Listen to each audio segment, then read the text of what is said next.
I'm an absolutist on these things. I would call myself a radical Democrat. I actually believe that everyone should have a voice.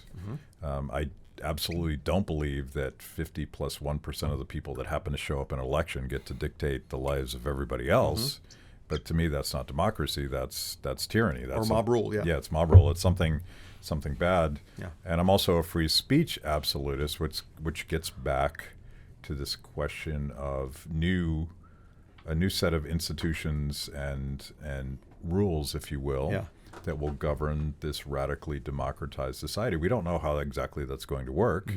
We're going to have to figure it out together. But I think that those of us that believe in liberty and personal responsibility and the rights of people to do what they want as long as they don't hurt people or take their stuff. Right.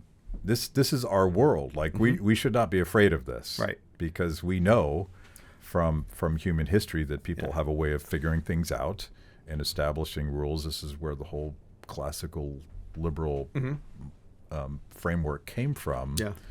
It wasn't planned. Right. It wasn't dictated. A king didn't do this. A benevolent dictator didn't do it. Just folks did it. Yeah. And so like we should be like embracing this movement. Like this is our moment to shine. So if you go back and you look at how the Americans fought the redcoats, the British, right?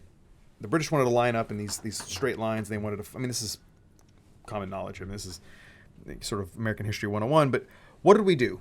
Right? We decided, no, we're gonna hit them at night. We're gonna hit them from the trees. We're gonna jump out. We're gonna ambush them. Right? We're not gonna line up in a field with their nice weapons. We're gonna use our muskets that haven't been used in 2 years or rusty, and we don't have uniforms.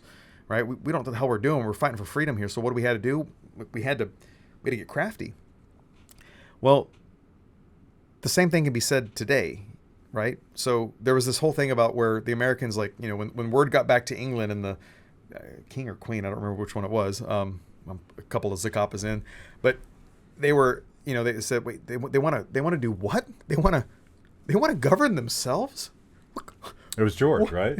King George? Yeah, King George. Yeah. And he was like, Brad, fact check this. Like, they want to do what? They want to govern themselves? Like, what kind of crazy idea is that? Fast forward to 2011, and all of a sudden the Fed gets this thing that says they figured out a way to make their own money. They want to control their own money? Well, that's preposterous. How could we ever let that happen?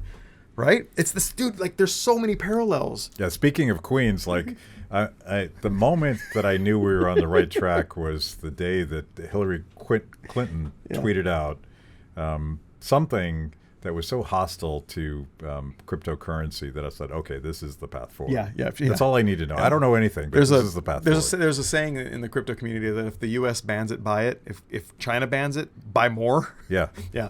And it goes the same way. It's like, oh, really? You don't like that? I mean, God, is there anything more American than like, oh, your government doesn't like it, do it more? I mean, a red-blooded American. I mean, not someone who cowers and like, govern me more, daddy. I mean, I'm talking about, that kind of thing. It's like,